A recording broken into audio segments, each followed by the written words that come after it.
इस वक्त मौजूद हैं उत्तराखंड के मुख्यमंत्री पुष्कर सिंह धामी जी। अभी ये चंपावत से लौट कर आए हैं। कल चंपावत में एक सड़क हादसा हुआ था जिसमें 14 लोगों की जान चली गई थी।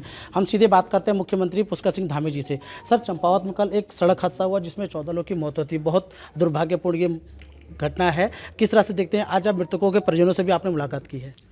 बहुत दुखद घटना है और जिसमें जवान लोगों की और छोटे बच्चों की इसमें मृत्यु हो गई है और पूरे गांव में आज बहुत गमगीन माहौल है। मैं स्वयं सभी घरों में गया हूं, हर संभव जो भी सहायता हो सकती है सबको ढांढस बताया है, सबके परिवार के लोगों को, उनको और माननीय प्रधानमंत्री जी का भी धन्यवाद करते हैं। उन्होंने भी शोक संतप्त परिवारों को संवेदनाएं करी हैं और 2-2 लाख रुपए उन्होंने अपनी तरफ से देने का वो भी किया है।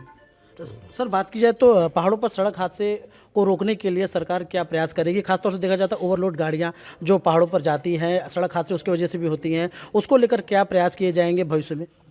नहीं, देखिए, यहाँ पर जो सड़क दुर्घटनाएं हैं वो काफ़ी अधिक मात्रा में होती रही हैं और उसको लेकर हम सभी लोग चिंतित भी हैं और इसके लिए कोई ठोस उपाय, जैसे कि वाहनों में जो सवारियां हैं उनकी संख्या सीमित होनी चाहिए।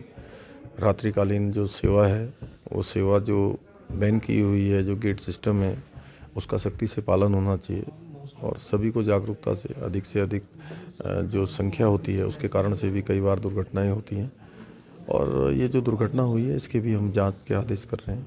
इस पर जांच के आदेश के बाद जो भी चीज़ें आएंगी उसके आधार पर आगे बढ़ेंगे। सर, अगर यूक्रेन की बात की जाए तो यूक्रेन में इसमें तनाव का माहौल है। उत्तराखंड के भी हमारे कई सारे ऐसे लोग हैं जो यूक्रेन में, कुछ बच्चे MBBS की पढ़ाई करने के लिए यूक्रेन में मौजूद हैं। उनके परिजनों का फ़ोन आ रहा है कि हमारी राज्य सरकार क्या कर रही है उनको वापस लाने के लिए।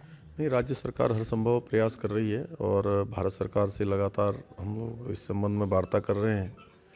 पिछले दिनों जिस प्रकार से अफगानिस्तान में घटना हुई थी, अफगानिस्तान से भी सभी लोगों को निकाला गया था, यूक्रेन से भी सभी लोगों को लाया जाएगा। सभी के लिए जो है भारत सरकार, माननीय प्रधानमंत्री जी, हमारा विदेश मंत्रालय, सारे लोग पूरी तरह से सजग हैं। सर, अगर विधानसभा चुनाव की बात की जाए तो वोटिंग तो खत्म हो चुकी है, 10 मार्च को परिणाम आने हैं। उसको लेकर अगर बात की जाए तो प्रदेश में माहौल आपने कैसा देखा और जो फीडबैक आ रहा है पार्टी के कार्यकर्ताओं का, वो कैसा फीडबैक आ रहा है? पार्टी जो भाजपा है आपके नेतृत्व में प्रदेश में चुनाव लड़ा गया, कितनी सीटें जीतने का आप दावा करते हैं?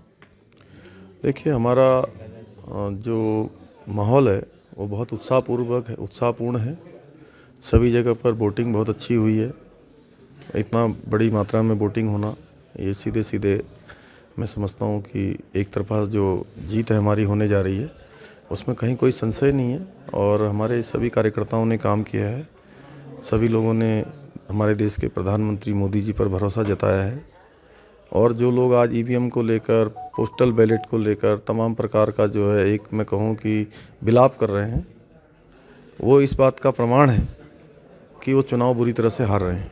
सर, अगर बात की जाए तो चुनाव के दिन के बाद से ही लगातार भीतरघात की खबरें आने शुरू होने के, लक्सर के विधायक हों या कैलाश गैतोड़ी जी हों, बिशन सिंह चुफाल साहब हों या चीमा साहब हो काशीपुर, कई लोगों ने भीतरघात के आरोप लगाए हैं पार्टी के लोगों पर। वो उसको किस तरीके से मैनेज किया जा रहा है? क्या लग रहा है कि बाकी इस तरह की चीज़ें हैं या सिर्फ एक अफवाह है या उनको सिर्फ एक शंका मात्र है? नहीं, देखिए, मैनेज करने की बात नहीं है। हमने सभी लोगों से कहा है अगर कहीं पर भी किसी को कोई किसी प्रकार का अगर इस प्रकार की समस्याएं उनकी आई है सबको पार्टी फोरम पर उसको रखना चाहिए। पार्टी सबका संज्ञान लेगी और कहीं कोई दिक्कत नहीं है। इसके बावजूद भी हम सब जगह जीत रहे हैं। अब की बार 60 के पार का नारा बीजेपी ने इस चुनाव में दिया था। क्या लगता है कि 60 के पार बीजेपी पहुंच रही है या मेजॉरिटी के पास बीजेपी पहुंच रही है? सिर्फ मेजॉरिटी? नहीं, अभी तो हम 60 के पार पहुंच रहे हैं और देखिए जिस प्रकार से मातृशक्ति ने, हमारे नौजवानों ने, बड़े बुजुर्गों ने जो मतदान में भाग लिया है और मातृशक्ति का जो वोट प्रतिशत 5% बढ़ा है, वो इस बात का स्पष्ट प्रमाण है कि अब की बार हम 60 पार हो रहे हैं। तो ये थे मुख्यमंत्री पुष्कर सिंह धामी जी, जिनका साफ तौर से कहना है जो मातृशक्ति के जो वोटिंग परसेंटेज में बढ़ोतरी हुई है वो कहीं ना कहीं भाजपा के पक्ष में है और जो 10 मार्च को जो परिणाम आएंगे वो भाजपा के पक्ष में आएंगे और एक बार फिर से पूर्ण बहुमत के साथ उत्तराखंड के अंदर भाजपा सरकार बनाने जा रही है। हल्द्वानी से हर्ष रावत।